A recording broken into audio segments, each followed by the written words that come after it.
My name is Tina and I'm an addict.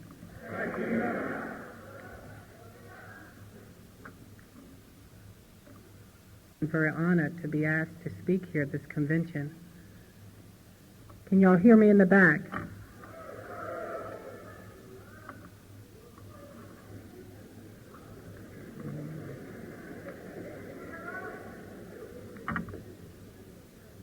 I said I feel very honored. I'm trying not to holler like I used to on the corner, but I can do that. Just tell me if you can't hear me. I used to holler on corners, trying to get cars to stop. And I used to holler a little bit. Am I talking loud enough now? I'm honored that this convention committee asked me to share. I feel blessed that my higher power could use me. So maybe I will get a closer insight, and maybe somebody that's in dying need of a message may get one from my story.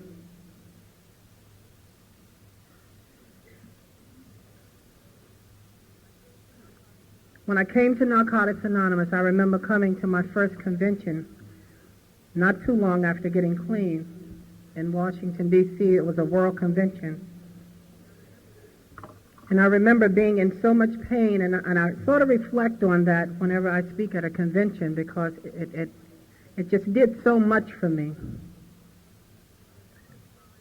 I remember crying, not knowing why I was crying, feeling for the first time in years, just feeling so many different feelings: anger, resentment, loneliness, jealousy. Just so much was going on with me. I was a ball of confusion. And my sponsor told me to just go to the room and lay down and pray. And I went to my room at the Sheraton in Washington, D.C., maybe about 9 years ago. And I went to my room and I just cried. But I remember coming back to other workshops and sitting, and I watched all these people like that are here tonight. I watched them hugging and smiling and sharing and being with one another. It was just overwhelming. They put me on a committee because I didn't like dealing with people in this kind of way. And they put me on a committee like the people were at the door with the hospitality hugging people. And they had me hugging people. I hated that job. I don't know how the people at the door feel about it, but I hated it. I was hugging motorcycle riders, black, white, tall, short, and I was trying to smile, saying, "Hello, my name is Tina. Welcome to Washington, D.C." Boy, I just wanted to run out of there. I didn't want to hug nobody. I didn't want nobody hugging me. I felt so bad about myself, number one. I didn't know that at the time with all these feelings that was going on, but I felt ashamed. I felt like I didn't measure up. I felt like I didn't belong. But anyway, I kept coming to these meetings. Like I said, I hadn't been clean that long. I'd been coming to meetings for a while. I remember when I first got here, I had been on methadone 17 years. My hands were real swole up.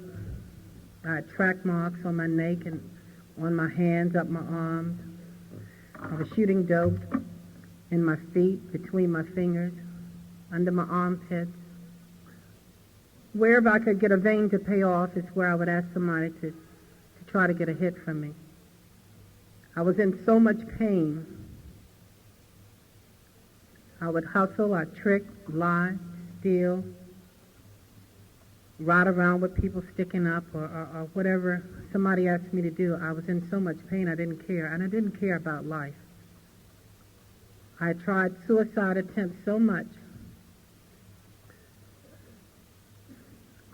It was kind of strange. I don't even know why I wasn't succeeding with this suicide. But anyway, I believe it was the grace of God that was walking me through all of this. And I'm sharing this. They said the theme of this convention is sharing from the heart.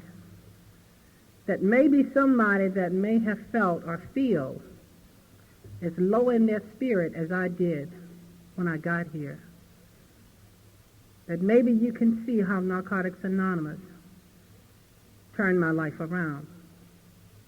But somebody that didn't even want to live.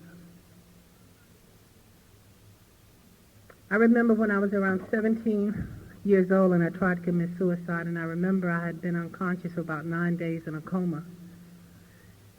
And I remember my mother standing at the edge of my bed when I came to, and she was crying, and all she was saying was, "Why, baby? Why, baby? Why? Why?" And she was praying and asking God to save my life. And I felt bad in my spirit right then. But what I felt bad about was hurting my mother. So I thought I would try to get myself together for my mother. But it didn't work. I'd still try to kill myself on different occasions because I thought it was the only way out. I mean, sharing from the heart, I really thought I didn't deserve to live. And this was long before drugs. But I remember there was a bar in Norfolk called Queens, Norfolk, Virginia, where they let me in there without asking for ID, and I sit on the bar stool, and I remember drinking a Schlitz Bull. And for the first time in my life, I lit a cigarette, and I drank that Schlitz Bull, and I felt like it's going to be all right.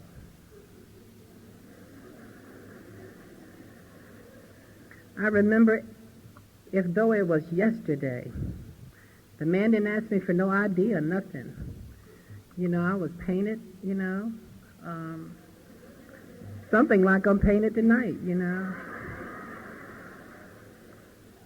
And I thought it was going to be all right. But what I'm saying is that's when it started for me. I started my fastest running right then. I had ran away from home. My father was an alcoholic, still is. There was a lot of abuse in my home. My father used to beat my mother a lot. Friday nights was hell. Saturdays was holy hell. Sundays was the beginning of a new hell. Because my father would spend all the money, and that whole weekend would be chaos. And then they would close the door and they'd make up, and I couldn't understand that. I didn't know how to process feelings then. I was so angry at my mother for being with my father behind him, beating her ass, spending all the money, and she still was with him. So I think that's when I began to love like she loved, like you can fuck over me and I'll still love you. Just don't leave me, just stay there. No matter when you come home, just so you make it back home, And I think I picked that up right then. The seed was planted. But anyway, like I said, I ran away from home and I went straight to the street. My addiction started right away to the street, right away. I had no education. I'd been sexually abused twice by relatives. One night leaving church, so I was dismissing God at this point. I was leaving church with a choir robe, and I was jumped and I was drugged into a junkyard. I was I was shoved and pushed and banged into this abandoned car where I was sexually abused. And it was a metal frame car, no seats and all that stuff, and it's where I passed out. And I remember hating God for that. With all that was going on with me now, I felt that God didn't love me. So what I did was I began to get so angry inside, not having an outlet, not knowing how to talk about my feelings. That's the best thing Narcotics Anonymous has done for me, teaching me how to talk about my feelings. I went through life pretending, acting as if. I learned how to survive in the streets at an early age. Like I said, as soon as I ran away, I ran straight to the street, and someone taught me how to trick. It was real crazy how they taught me, too, but they left me in the car with two sailors. That's how they taught me. And I think I got beat up by one of them, but, that was that life. That's what you go through. I remember leaving Norfolk, Virginia, and I came to Washington, D.C. I met a girl in church. And this girl told me, if you ever come to Washington, look me up. And I was in Washington in 2 weeks. And I told her I was at the bus station. I don't think she meant for me to come up there like that, but I was running for my life then and didn't know it. But anyway, I ran right to 14th Street. I really don't like keep continuing to share a lot of what it was like then, but that's what it was like. It was really no big deal. I learned to trick. I learned to hustle. I hung around people that was using drugs, and I talked about them. I couldn't understand why people were in restaurants where I was going nodding, burning cigarettes all the way to the filter, dropping food all out of their mouth, and whining,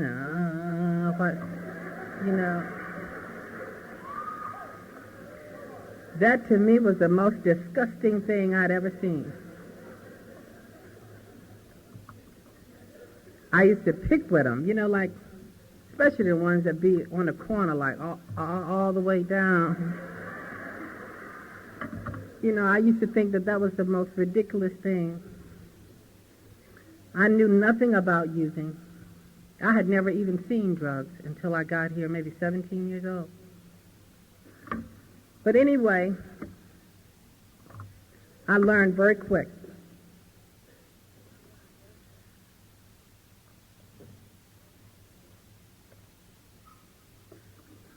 I met this man that was using drugs. And that's another one of my addictions. Anybody that can make me feel better. Anything that can make me feel better. Anyone that can make me feel better. Because I couldn't even tell myself I was okay, or I was going to be all right, or I love you, or stuff like that. As long as somebody told me that they liked me, not loved me, liked me. And if you said love me, that meant to death do part. You couldn't get out of there. I wouldn't care how you tried to get out. That's when my suicide attempts would come in, any kind of way I could do it to try to keep you to stay. Because I hated being with myself. I hated the loneliness that I was living with. Up until the day that I got to this program, the loneliness was tearing me apart. And I don't mean being alone. I mean being with people and being lonely. I mean laying with people, looking over and looking at them and saying, damn.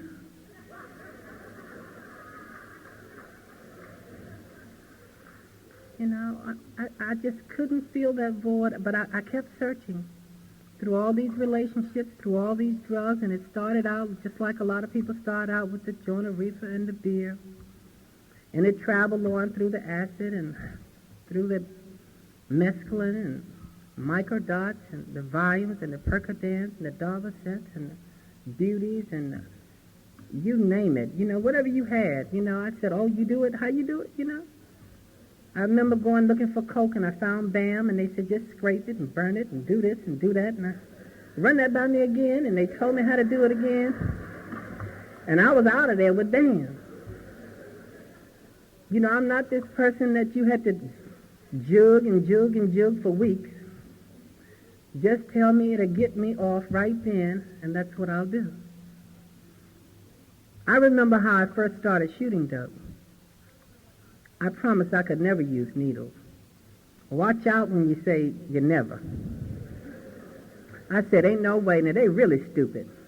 When they can snort and do the same thing, and they messing up their arms and stuff with them needles.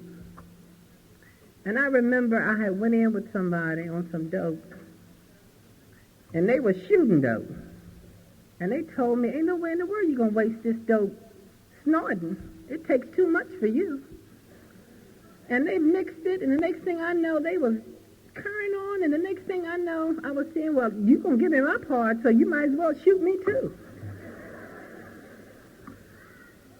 And it started just like that. Somebody that was afraid and timid of needles, as I was, began to carry my own little work. Staying in people's bathrooms. Whenever I visit you, I was in your bathroom most of the time. I don't care whose house it was. I don't care if it was on an airplane, or a Greyhound bus, or anything. You can best believe I'm going to be in your bathroom most of my visits. And that's how it was. You know, I remember when I first got on methadone, I was supposed to be on 28 days. And it lasted 17 years. I was supposed to be on a 28-day detox. I can't understand this.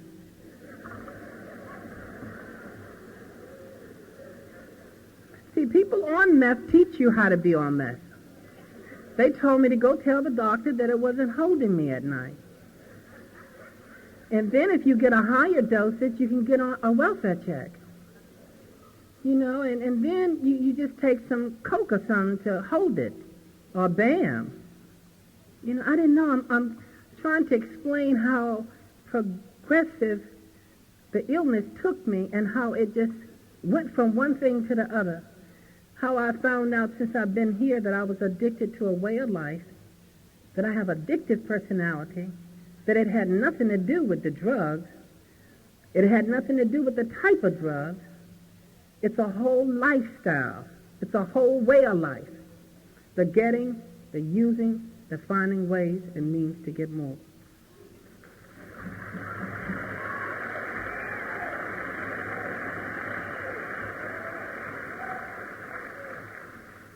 I used to say to myself, if I could just stop using drugs, then my life would be complete. I used to think that way. I didn't know how sick I was. And the longer you be in this program, the keener your vision becomes, and the more you realize how sick you are. So if you're on day one or year one or year two or something, and you think, I'm the one with the problem, you stick around. And you'll see the real peas in the same pot. Because I used to listen to some of the war stories, and I thought they was talking about stories. See, I'm trying to identify to a hookup on a story. You know, because I didn't sleep here, or I didn't do that, or I didn't use this, I didn't have that, or I didn't lose this, I didn't lose that. I was in meetings for so long, having meetings by myself in my head, trying to figure this thing out. And then I'd leave the meeting, and then I'd be up half of the night talking about what I should have said in a meeting, that I didn't get no sleep, because I still thought it was about a story. I didn't know they were talking about feelings being spiritually, mentally, physically bankrupt. I didn't know. I still couldn't connect. For one thing, I still didn't think I belonged. When they used to say the Lord's Prayer when I first got to my meeting, I used to hold my head down. I didn't remember the Lord's Prayer, number one. And I used to think everybody in there was talking about me. If I walked into a meeting, I remember I thought everyone, they whispered. I thought they was whispering about me. And God, please don't let nobody laugh. If somebody laughed, good God Almighty, you talking about somebody getting angry. I would be so angry. I'd be up against the wall somewhere, and my sponsor would say, what's wrong with you? I said, well, they won't hug me. So you get up off that wall and stop gritting on people and loosen up and stop being so serious. You know, when we get in here, how serious we get. You know, I was one of them serious people when I got here. I have to watch it today, because I can get just as serious if y'all leave me alone for a little while and let me think for a little while. I can get just as serious today. But y'all taught me how to have some joy in my life, to ease up. I remember when I first got to a meeting of Narcotics Anonymous, I was taking methadone at a methadone clinic at 14th and I think it was Q Street Northwest.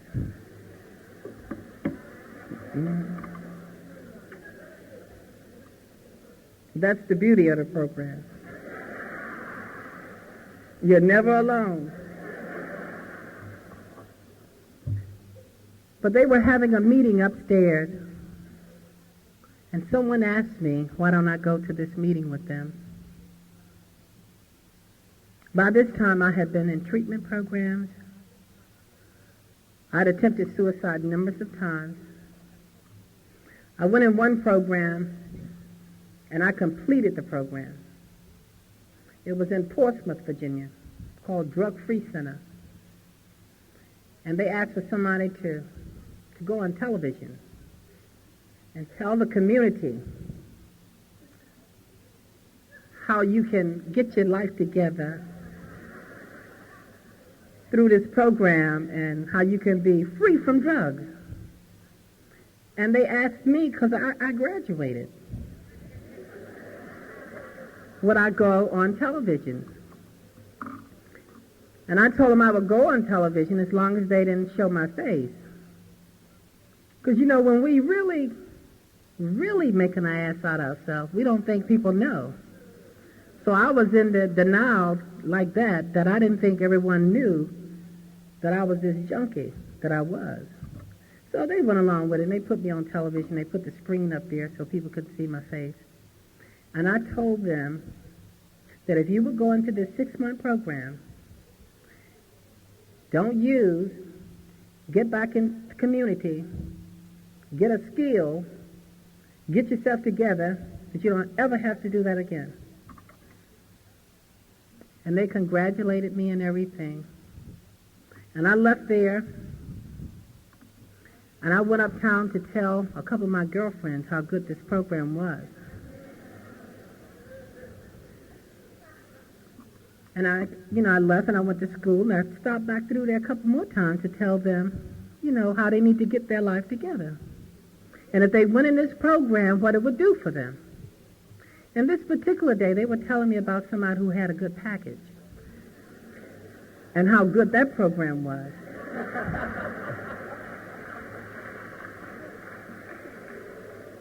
See, they didn't tell me what y'all told me about slippery people, places, and things. About I don't have no dealings with them anymore until I'm able to maybe carry the message. But anyway, they told me about this other person that had this thing, and next thing I know, I was tricking that night. I was right on back on the journey. And anyway, it kept getting worse and worse and worse. My using to live had become unbearable because I couldn't get drugs in anymore. I was suffering from pancreatitis. I was taking meth, and I would stand in the clinic after I took the meth because it was bound to come back up. And in the clinic, when you're on methadone, even if you vomit there, you cannot take the same dosage. They give you a half of the dosage that you take because you can OD. So I went through that just being sick every day, just being sick. Getting packages and couldn't get it in, staying in people's bathrooms, shooting up, preparing to shoot up, putting it in the cooker, draining it because the blood had clogged, re-cleaning it, trying to do it again, trying to get the vein, tying up this arm till it swelled, trying my foot, wrapping around my leg. I was so hot and so miserable that sometimes I just bust out and cry and ask God just to please just take my life. Why do I have to keep living like this? I used to come to or wake up or whatever on the side of the bed and look out the window and ask God, why am I here? Why am I living? Why do I have to keep living like this? I don't get a break at all. I remember looking outside and there was a dog wagging its tail, And I said, even a damn dog looked like it's having fun. This dog was just wagging his tail, and I was sitting somewhere sweating like hell, looking out of the window saying, I bet damn, even a damn dog is okay. So when I got to this program right here, honey, it was the right day, the right time of my life. I didn't come in here with no whole lot of complaints and stuff. I was a little ignorant, and I was running my mouth for a while. I cussed a few people out. As a matter of fact, one of the girls is right over there, and she just shook her head and said, all right, baby. Then I went back. You know how we hear information in meetings, and we begin to apply what we hear. You talked about making amends, and I was back the next week in a wheelchair trying to make amends. I don't know what the hell I was making amends for, but I was trying to get accepted. I know that. That's what was going on. It was so much confusion. So if you're confused right now, it's supposed to be that way. It really is. When you use uppers and downers and crossways and sideways, some to get up, some to go down, some to lay down, some to rise up, you're going to be a little off for a good little while, honey.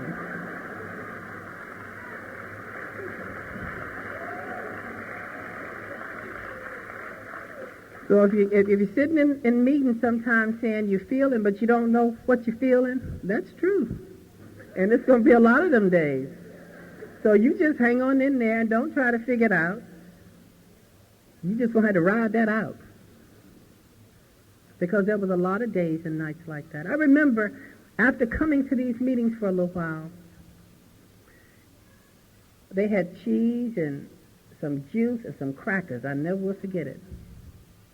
And that was part of my menu anyway. It was pork skins or Fritos or some crackers or something. Something quick and a grape soda. When I wasn't drinking my 16-ounce Litz Bull, that was very important. But this day they was eating some crackers and cheese and stuff, and they kept me coming back, and they told me things like, when you don't fit nowhere else, that you're just right for here. That we'll love you till you learn how to love yourself. That no matter what's going on with you, keep coming back. And I was stinking. And I'm not talking about not bathing. Some people think because you bathe, you don't stink. You keep taking drugs, take your bath, and ask someone else, do you stink? Meth was sweating all out of my pores. Cocaine and stuff was draining all out of my hair. God only knows what it smelled like between my legs. But I thought I was fresh as a daisy.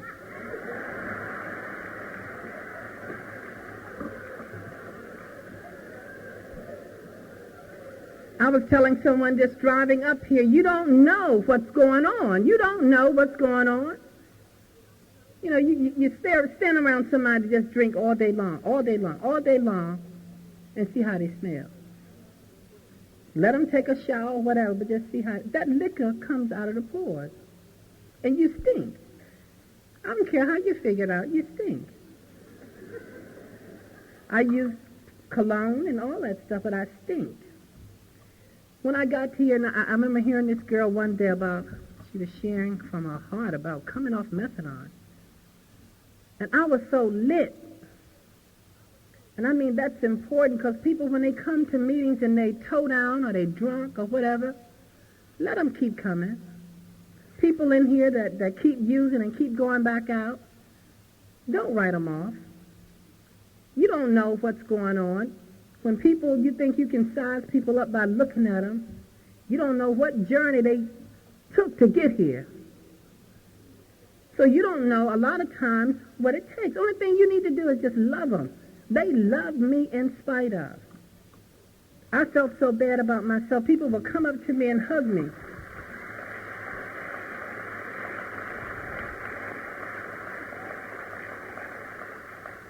They would come up to me and hug me, and I used to just feel so bad about myself. But they hugged me and they smiled and they asked me, did I want a ride? And it's a girl that walked up to me earlier. Her and this other girl named Carolyn, they used to take me around, and I remember walking with me to meetings and stuff. I remember when I came around, see, a lot of people don't know how important How It Works is, what Narcotics Anonymous program is. They like to rush through that. They get coffee or they run out of the room when they read how it works and what the program and why we're here. They want to wait till they can share. I was one of the ones that wanted to knock out some of the reading in a group. When I first got around, I said, that's too much reading. We need to share. You know, I know it's some of y'all out here who want to change the meeting, don't want to pray, don't want to do this. You need more time to share. To share what?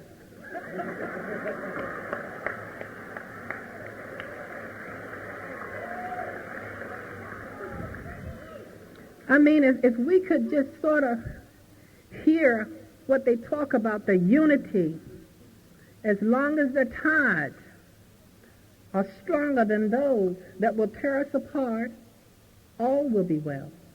That means every one of us who will be as one. When somebody goes back out, a part of me goes back out. When somebody comes in, I come in. It's cold out there. It's lonely out there. When they used to read that we're not interested in age, race, color, creed, religion, lack of religion, I didn't know what it meant. I still thought I didn't belong. I had done so much to change myself before I got here. I wanted to change my sex. I wanted to change the way I look. I wanted to change my nose, my face.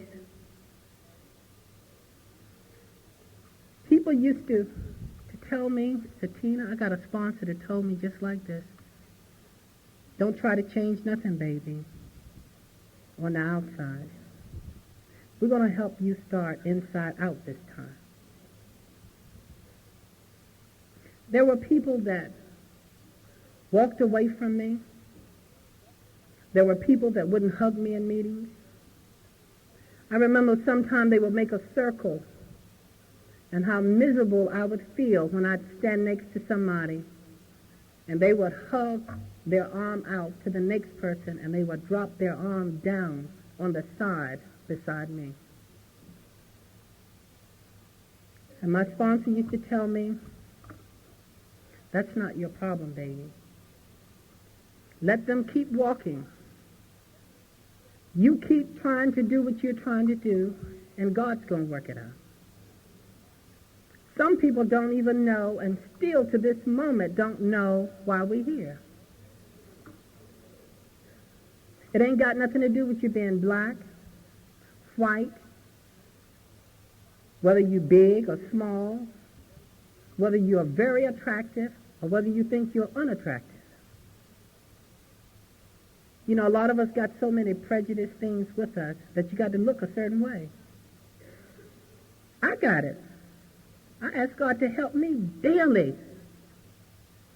I've had people come into my business and I had to go back and ask God to help me remember what it was like to be slimy and greasy and blood stains on my clothes and burn marks all in my jackets and stuff, you know. I suffer from the same disease, but a lot of us don't want to talk about it. Like we're okay. And we're not okay. We got to deal with these issues are real. I've been down south with motorcycle riders. I've been in places where people didn't even know my name and accepted me just like that. Somebody told me one day, when you take your shoes off, when you put them on in the morning, you don't know who's going to take them off at night. That's real. You don't know who's going to give you help in this program. So you can think it's your buddy if you want to. I have been wrapped in so much pain that I've had people from out of the state to give me encouragement and give me hope. I've had to call long distance sometimes because a lot of people got these answer machines and stuff like that, and sometimes you need to talk to a person At least I do. You know, but what I'm saying is try to love one another. You know, there were some special people that just went right on past whatever they thought I needed to do and everything and just reached right on out and loved me. I got a sponsor right now. I remember when I was trying to come off methadone, I was still coming to these meetings, raising my hand, sharing, picking up chips, you know, drinking my 16-ounce Litz Bull and telling people I had 30 days and 60 days. So when people are doing that, let them do it. You ain't got to tell them what they got.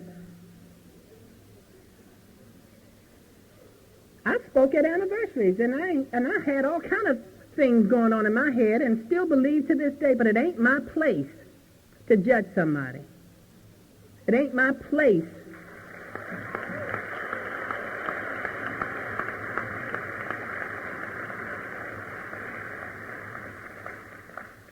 It ain't my place to deny them the journey that they got to go through. But I remember this woman loving me. I remember when I told her that I wanted to come down off this methadone. I've been coming to these meetings and coming to these meetings. I took a lot of things. She told me to call different hospitals and so forth and so on, and I didn't have any insurance and all that. I even cussed one lady out on the phone one day. She asked me about some insurance. I told her I was a hoe.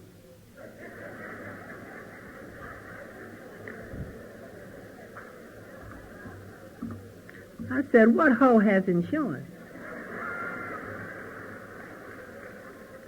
I live from fix to fix. And you talking about insurance. I remember a man knocked on my door one day, and he was selling life insurance, and I was in the bathroom trying to get a hit, and he rung my doorbell, and I went to the door, and he said whatever he said, and he was with some company selling this life insurance. I cussed that man out so bad at that door. All he said was life. I heard life. I didn't even get the insurance.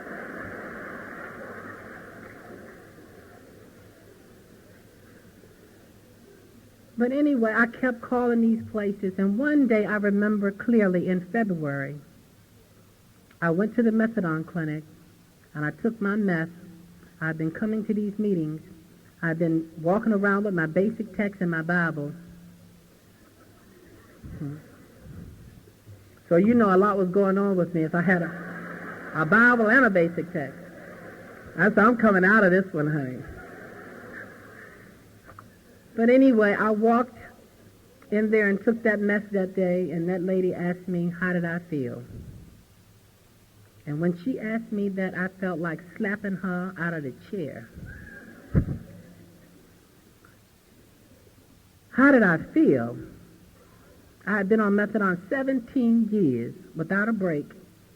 Couldn't go home. You couldn't leave town. You couldn't go for Christmas and none of that unless you got take-home. And my record for take-home wasn't that good. So they didn't let me take nothing past the window.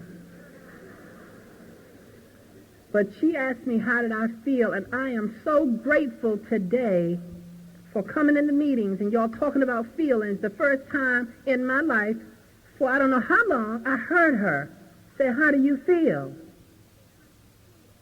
And I felt so bad. I said, Lord, if something doesn't happen to me today, then I'm truly going to die. I didn't know then, y'all talk about being sick and tired, of being sick and tired, of being sick and tired. I was tired of tricking. I was tired of hanging with people that I didn't like. I was tired of laying up with people for companionship that I didn't like or know. I was tired of walking up and down the street in the rain, the snow, the wind, the sun, you name it. I was just tired. And I walked out of there and I walked to Howard University Hospital. And I caught the elevator to the psych unit, a unit I've never been to, and walked in there and told this psychiatrist that if somebody didn't help me today that I was going to kill myself. And this lady had me admitted in the hospital. They would wheel me to meetings The meetings were in Howard University Hospital at the time by then.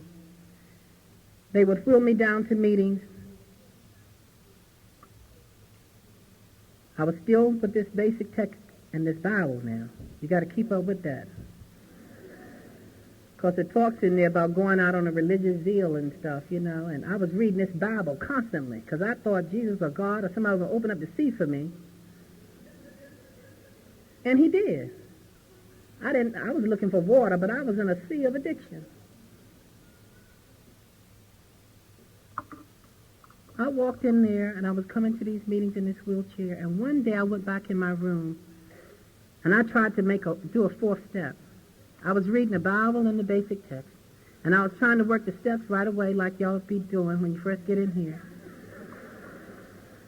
I said, well, I'm going to go right on through this. I'm going right on to the fourth step, because I done been here long enough to have worked 1, 2, and 3. And I used to say in meetings that I'm on the first 3 steps, so I just thought I was through with that. I was going on. I didn't know you don't work 3 steps at a time, that I'm not on the first 3 steps, that it's 1, 2, 3. But anyway, I tried to make a searching, fearless, moral inventory. And I tried to kill myself in the hospital. It was so painful. That's why it's important not to push people, love people, listen to people. Don't shove people because you're too busy and you're trying to get them out of your way, so you tell them to go home and do the steps. I know what I'm talking about because I've done it. I didn't know then how important sponsees are to help save my life. God sends them to me to save my life, not theirs. If they get help, it's good, but they called me to save me. But anyway, they admitted me in the psych unit for trying to commit suicide in the hospital.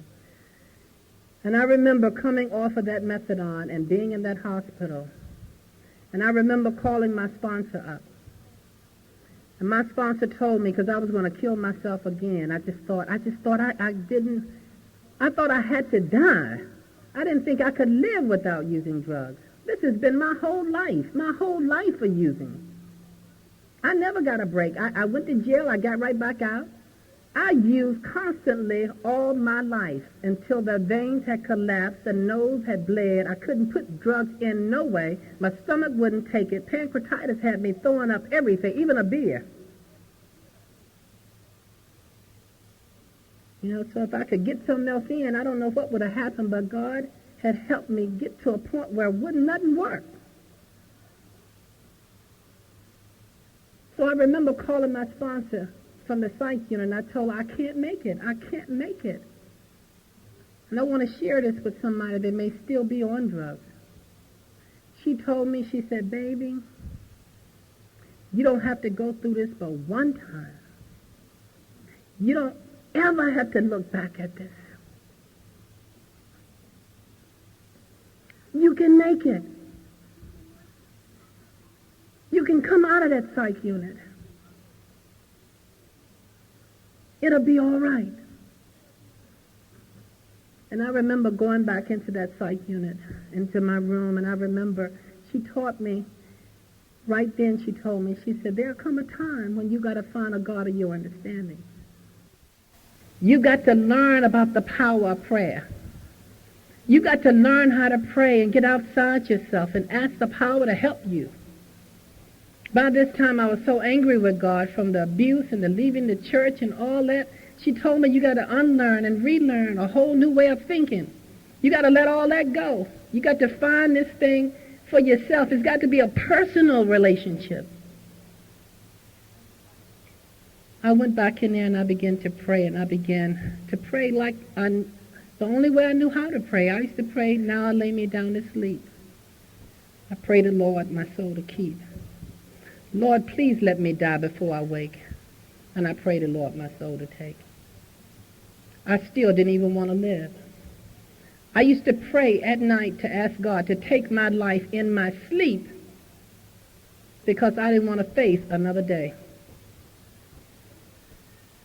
Something happened in that journey, in that psych unit.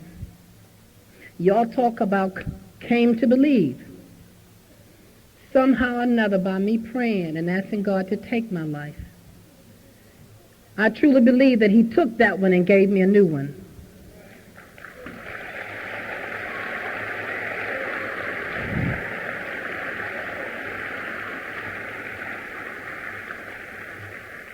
I can't tell you how it's done. I ain't trying to figure it out and get psychic and talk about a life and death experience. But I'm going to truly tell you the next day seemed brighter than it's ever seemed to me in my life. I had a will to live for the first time in my life that I could feel. And I began to go in there and talk to those psychiatrists. I came on out of there in 28 days and came to these meetings. I didn't go through no detox. I came to these meetings, sitting in these meetings in the raw, coming off methadone. So don't tell me what you can't do, that you need a treatment program or you need to be put away and all that.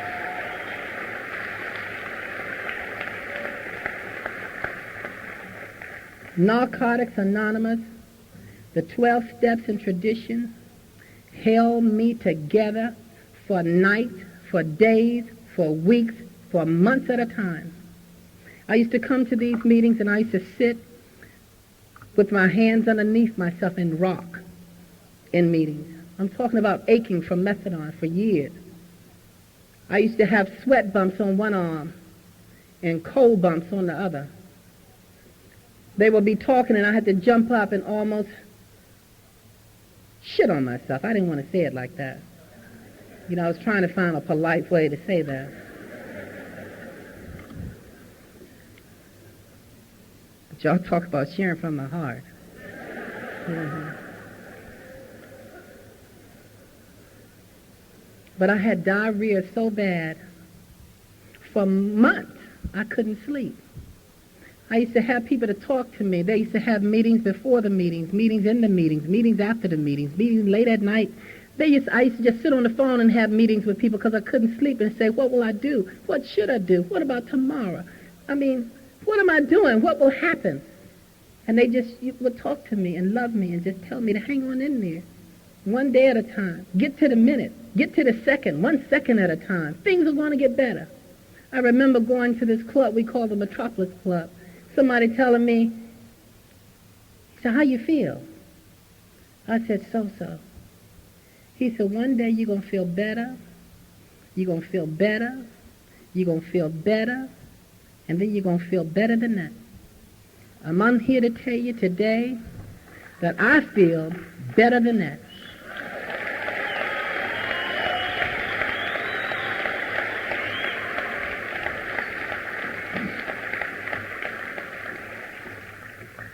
It was a real journey. I remember by this time I was coming to meetings and it wasn't the drugs anymore. It was just me in the raw. And you talking about dealing in the raw, few months clean. That was when I wanted to change the program. You know, you can sit back and watch them when they first come around and they want to change the program. They usually got about 6 months up to 9 months. That's where I was at. That's why I told them to cut out some of this reading so we could have more time to share. But anyway, people love me and they just let me keep coming around. They just let me keep talking all out of my head and all that kind of stuff. And then I wanted to commit suicide again. I used to still feel so bad about myself. I couldn't talk about myself in meetings. I didn't even know where I belonged. I was so lonely, I never could talk about it. Y'all would leave me at the end of the meeting, and I would go home with myself, and I was so lonely. I had been abused so much that I was afraid. I was afraid of even being intimate with somebody. I was afraid. And I couldn't talk about it. I had dropped out of school, and I couldn't talk about it. They used to ask me to read sometime how it works and stuff, and I would hand it to somebody else, and I'd say, I don't feel like reading. I couldn't talk about it. I couldn't tell people that My ability to read wasn't that good because I had dropped out of school. I had ran away. All my life I had been running. My sponsor told me her story. And I had another sponsor that told me his story. This gay guy told me his story, and he told me about when he was abused, he was peed on. And I remember being sexually abused, and they peed on me.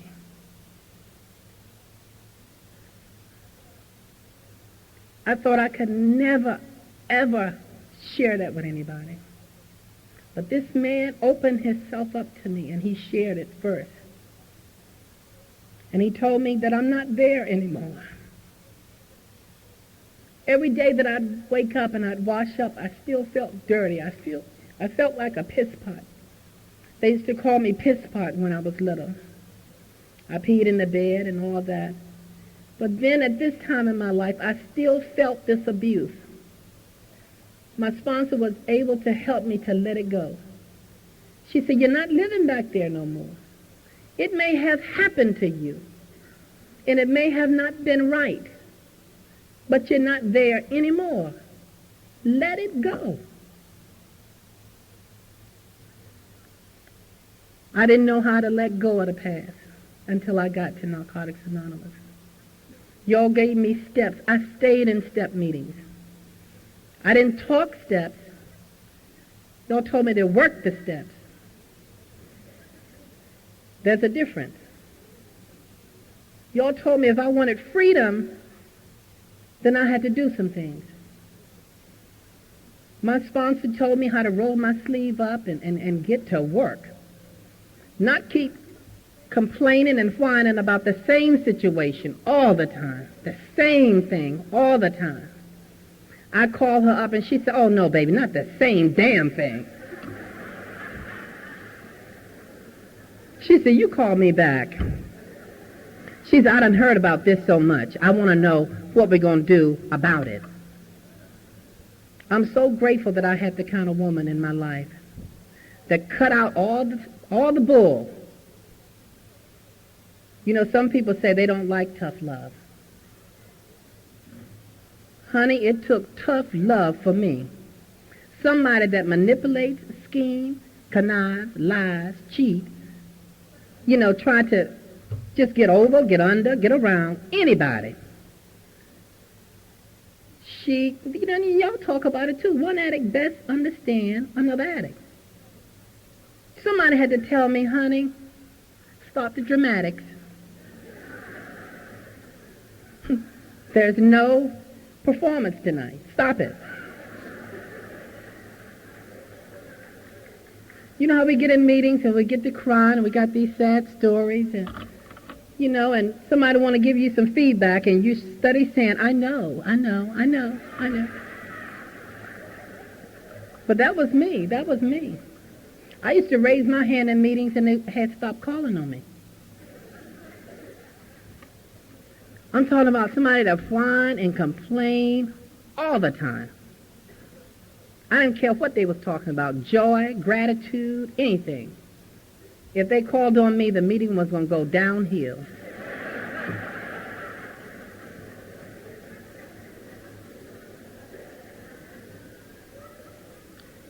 And that helped too. People not calling on me in the program, start getting rejected in here.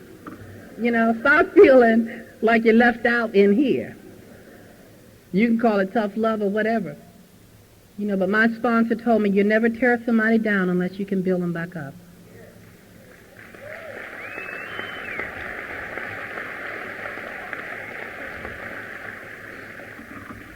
So what she used to do is tell me, no, baby, you called me back when you let go of that or when you're ready to work. You know, and I called her back and she began to help me come in here and start telling people that I had a problem reading. Y'all helped me get in school. Y'all told me things that you can do it. I didn't believe I could. I had to go to school with kids 18, 19 years old. There were whispers, there were talks. I was still getting them in the meetings too, but y'all helped me to get past that. Y'all helped me to remember why am I here. I'm not here to get accepted by everybody. I know everybody ain't going to accept me. I'm here to recover one day at a time.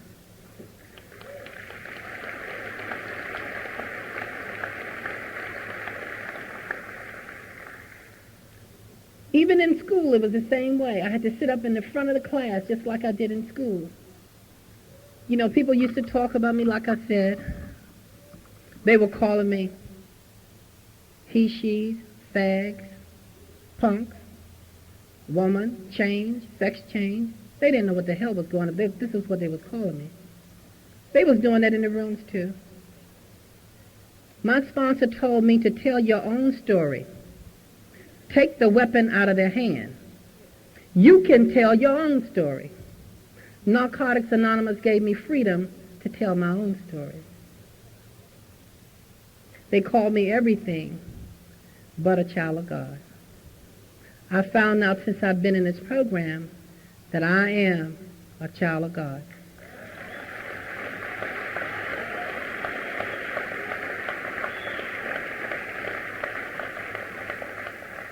That I can hold my head up today and I can meet you eye to eye, toe to toe. And it ain't got nothing to do with my sex. Narcotics Anonymous told me that if I'm an addict and I have a desire to stay clean, then I belong.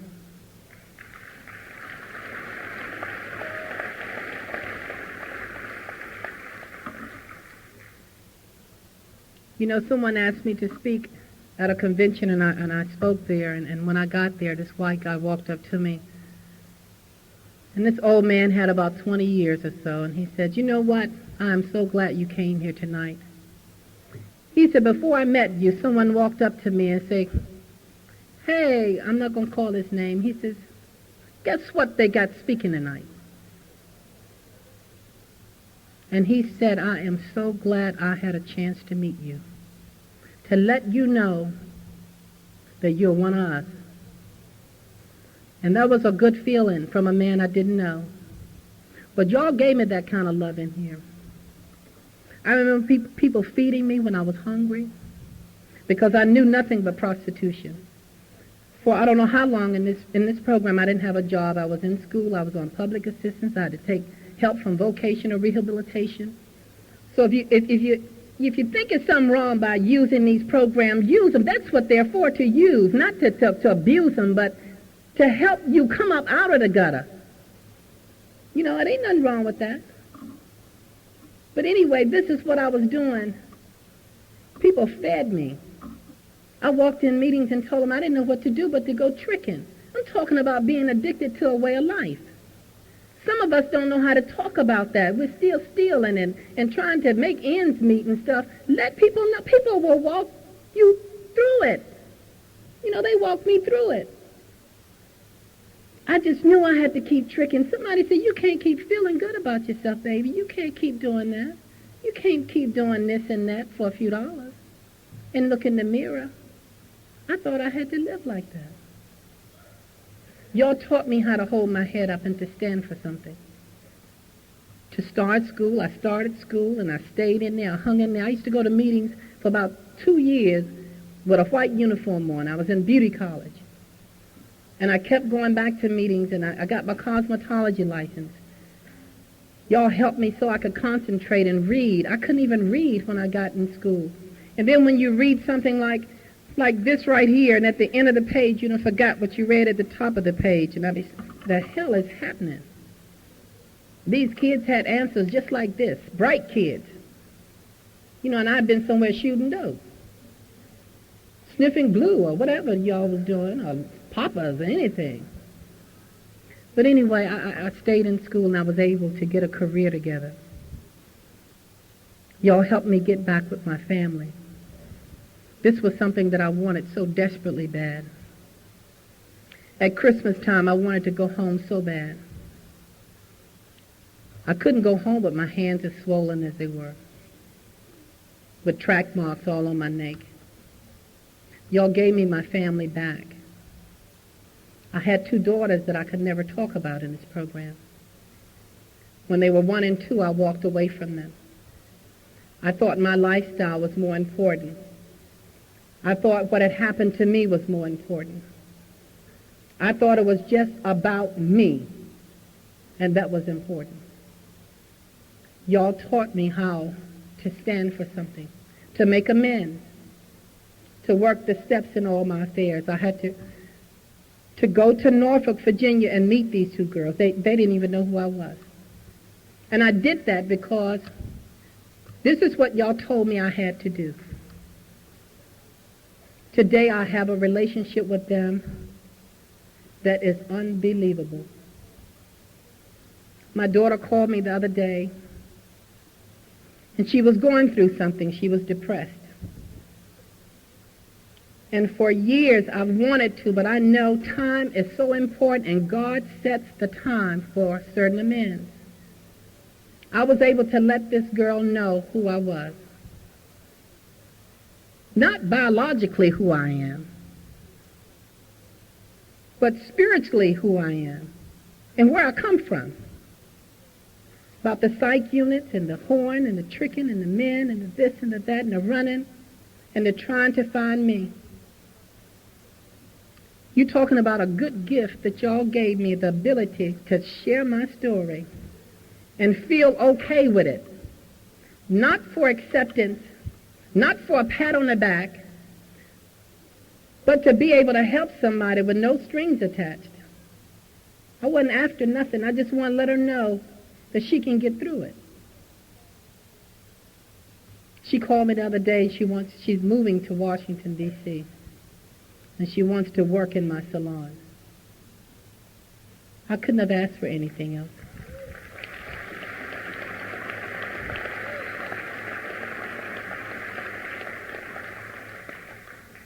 Y'all gave me a brother that's in this program. It was nothing of my doing. Y'all taught me how to pray. Some people don't know why we pray when we hook up and hold hands. Somebody prayed for me. I wasn't praying when I got here. I wasn't praying to be here. Didn't plan to stay here. I wanted to come off methadone so I could really trick, so I could really clip some people and do some things. I thought I was going some places. I said, if I really come off this stuff right here, I can live, you know? I can get paid for real then. But anyway, y'all took all that away from me. I never thought I'd be a Joe Blow, a Square, or somebody that goes to work. I go to work today and I feel good about it. A lot of things has been happening in my life since I've been here. A lot of ups, a lot of downs. I've been in therapy almost about 9 years, a little more. I work the steps in my life. I try to live them in my life. I try to help somebody with no strings attached. I was able to put together with some other people that are here tonight a fundraiser. I was sitting at home watching TV one night, and I saw what they call border babies, babies left by addicted mothers in the hospital. And I said, wow, what a way to make an amends, to help some kids that don't even know you. You know, a lot of times we feel guilt behind leaving our families and kids and stuff like that. I've learned through working with different programs that sometimes that's the best thing you can do. But anyway, we was able to raise over $10,000 for these kids, and we was able to do another fundraiser for children with AIDS and raise money for them. And y'all remaking my life, my character, my values. Y'all are helping me change in spite of myself. I didn't steal none of the money. I held the money. A thief. I held the money.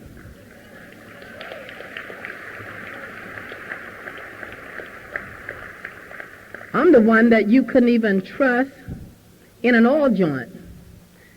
If you turned your head for a second, I was going to give you water. Or I was going to pinch the top.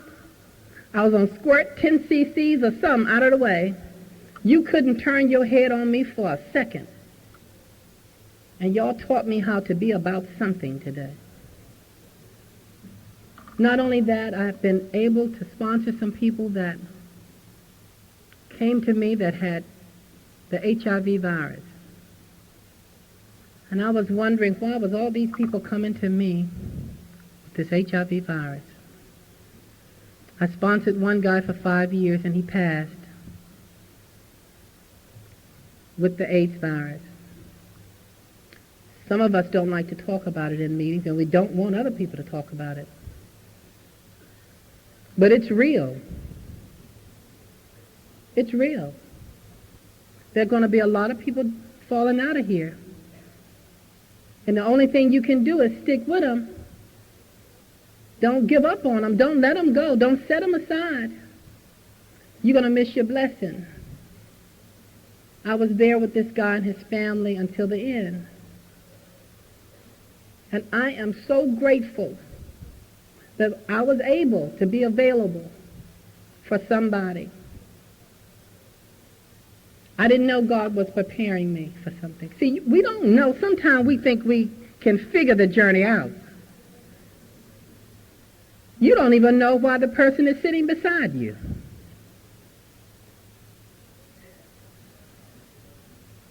That's how it was when I was saying, well, I don't want to go up there today. I'd go up there in the room, and then sometime I'd be washing my hands so I could get out of the room and stuff, and he wanted me to have a cookie one day. And oh, no, I don't want no cookie. I didn't understand. I wasn't educated. I learned that I had to educate myself about what's happening in this program. This is the program that I'm talking about. It's not outside. It's not up the street. It's not in another country. It's right here. And we're sleeping with one another. We're doing what we have to do. You know what we're doing. And we need to start getting honest and reaching to one another in a different kind of way. Some of the girls that I sponsor, some of the guys that I sponsor are teaching me how to reach to one another in a different kind of way while we're here. And why one is placed in one's life, not to my knowing, but for a reason. My brother died last year of leukemia. People in this program went with me to Norfolk to this funeral, and I was about to lose my mind. But y'all helped me to set the record straight before he died, to make amends to him, to let him know how angry and resentful, how I didn't like him. And he was able to share some things similar to me. Y'all helped me to have a relationship with him. And in my head, I was going through something, and I couldn't talk about it in these rooms. You know, because I was having different symptoms, and the doctor didn't know what was wrong with me. I had been tested for HIV numerous of times in this program, and they kept coming back negative. So if you think you're out of the woods today, hold on. And you may be. Hold on anyhow. I had been in this program for years. All of a sudden, I came down with the HIV virus. That was when I wanted to kill myself. I mean, I really thought I was going to die this time. I said, no, there's no way I can live through this. I've tried to kill myself all my life through trying to commit suicide, now through using drugs and whatever. Now that I want to live, someone tells me that I may die.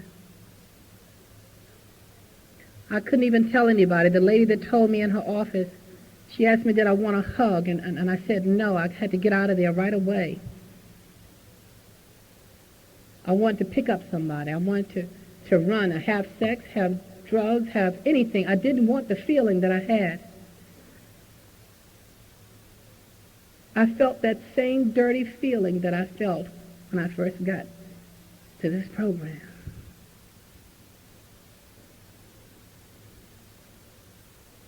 I remember crying on the way home. And I remember asking God to help me. I didn't know what I was going to do. I was going to run the car off of the road, or when I get home, I'm going to kill myself. I tried what y'all told me to do. I made a phone call. Someone came right away. I said, now I know why people have been coming to me that was HIV positive. They've shown me and taught me that you can keep living. You don't have to use drugs. No matter what comes down the pipe, you can hold on because there's still tomorrow. I was able to come back to these meetings. I even helped a young man start a HIV meeting, a special interest group. You know, y'all say you don't want them. We shouldn't have them. But you won't let them get real in meetings. You act like it ain't important or it ain't your business. You tell them don't talk about being gay in a meeting. You know, I'm a transsexual. You know, maybe that ain't important to you, but it's important to me because it's my life. Narcotics told me, y'all told me, Narcotics Anonymous told me, talking saves your life. So if you're talking about your marriage and your car, your job is just as important as me talking about whatever I want to talk about.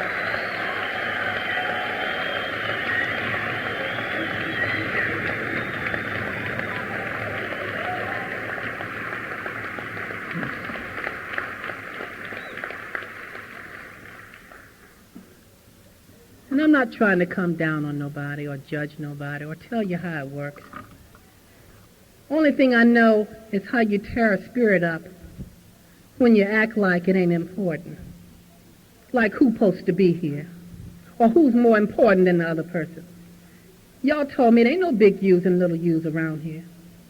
And if you're actually thinking you feel it, you better watch out. You know, I ain't been around here for no eons and eons, but I've been around long enough to see some people go back out that had a good message.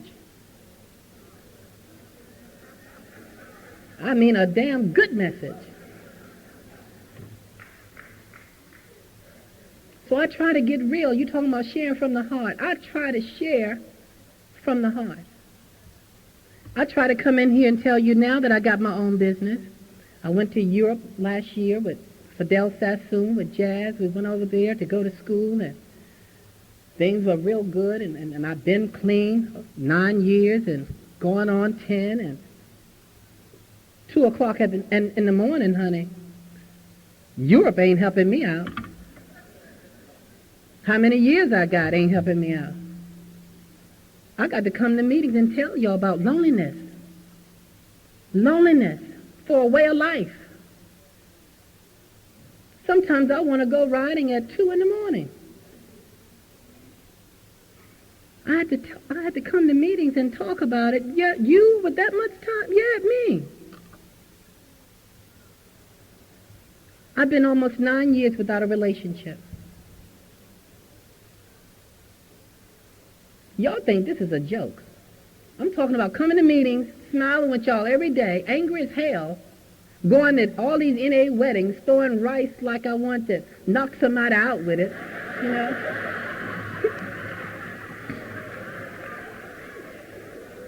And not saying a damn word about it. Because y'all expect me to be past that. So I'm carrying it. Just like I used to carry it out there, I'm carrying it in here. Everything's fine. Oh, congratulations. Oh, I'm so happy for you, you know. And I'd be saying, Lord, please don't let that happen to me for lying in church. Because I was so angry. And these NA dances and stuff, you know, I didn't feel like I belonged. I still felt unique in a special kind of way. And I had to get honest. One day I had to drive over to my sponsor's house. Her husband had a heart attack and all that and this and that. And I said, look, honey, I know all these things are happening in your life, but we got to talk.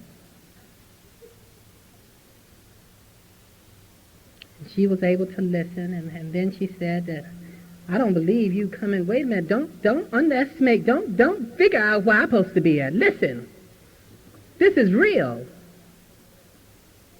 I'm trying to be a better person. I'm not trying to go home with Joe Blow, this person. I used to go home every time I went to visit my family. I had a different nigga with me, a different man with me. And the kids would say, Is this my uncle too? This my uncle? Y'all know what I'm talking about. I had to start being a new person. I had to start wrestling with my feelings and trying to do without. I'm not saying I did completely without. I ain't no angel. I ain't trying to project that to nobody, by all means. But I'm talking about trying to change one's character, trying to change my behavior, my pattern, trying to be with somebody to make me feel good. Y'all told me that man can't make me happy. You told me, my sponsor told me, you might can enhance my happiness. But I first got to be happy. Y'all are teaching me how to be okay. My sponsor used to tell me, why can't you go home? You got a home now and enjoy it. Why you got to have 50 people over there, or you got to be on the go all the time?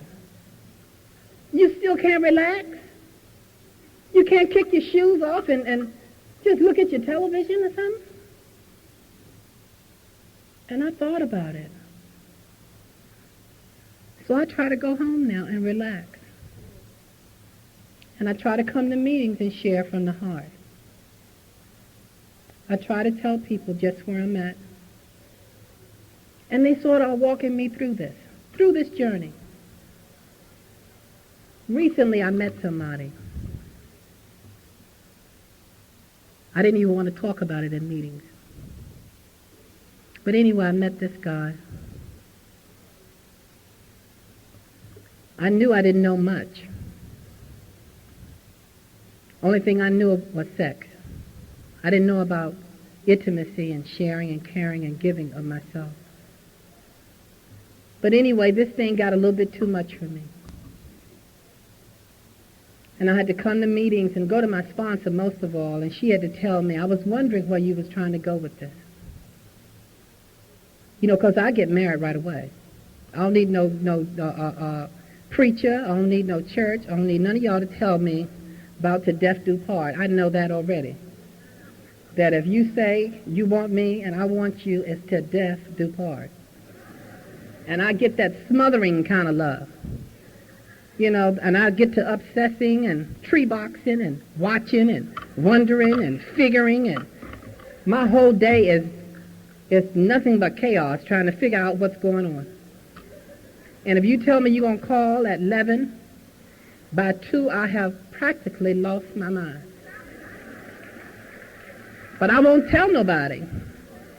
This will be going on with the group. And I'll be saying, okay, I know what I'm going to do with that. What I used to do is what I thought you was doing, I'd go do. So I could feel okay. Well, you ain't getting over on me because I'm doing it too. But I'm not going to abuse myself like that anymore. What I try to do is come in here and let y'all help me through this. Y'all are teaching me about relationships. Relationships with my family, with my friends, with my sponsor, with my sponsees, with the God of my understanding.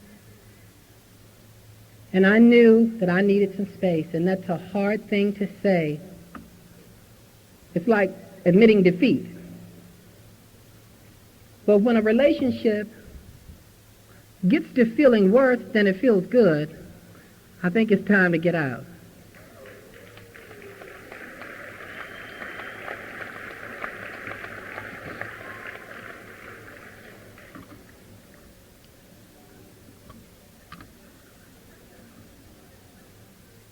That's really difficult for me to stand up here and say that. That still one day at a time I'm learning how to grow up, still in these rooms. I'm learning how to deal with life on life's term. It's true I got my own business now. I got my family back. I come to meetings and I try to help people with no strings attached. Things are happening in my life now. I started going to school again for peer counseling with inner city aides. That's real because, and I don't even like going to class some nights because it hits me right in my face. I've had surgery on my leg, and my knees hurt a lot. I've got a cyst on one knee and a torn ligament in the same leg that's been injured, and it hurts when I stand a lot. And I have to stand and do hair in my salon. But I have to pray And when I get a good day, I thank God for it. And I try to come to meetings and I share with people and let them know that this is what I'm going through. No matter what falls down the pipe, this is what I'm going through, and it can be okay. You know, I'm not one of these people that say that I'm happy for the disease and all this. I ain't happy for none of that. I'm happy that I went the journey that I did to get to where I'm at, to appreciate where I come from. But I ain't happy for AIDS. I ain't happy for addiction. I ain't happy for none of it. I'm happy that y'all spared my life and taught me one day at a time how to live. I'm going to close with this, that I try to share with people that they think I'm feeling all grandiose and all this and all that. I'm just a nobody trying to tell somebody about a program that can save anybody.